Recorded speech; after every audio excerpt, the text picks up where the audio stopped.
We had an existing client who came to us on a program, and their project was way behind schedule, and it was a seating application. And as you could imagine, these seats, aircraft seats, need to pass crash testing, and they're really struggling to pass crash tests.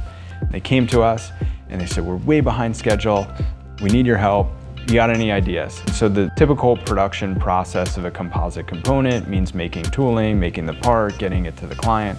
That might take 3+ weeks in a normal situation. But because they were behind schedule, we were doing each design iteration in 3 days. So they would send us CAD on the first day, we'd make the mold on the second day, make the part on the third day, overnight it back to them. They would test that part, give us some feedback on how the part performed during crash testing. We'd be on to that one, the next one.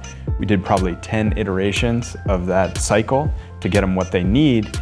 We got them the part, they loved the part, but the part we produced for them was out of their price range. So then we were able to go back and really create a whole different manufacturing process to get them the quality of part they needed at the price they needed as well.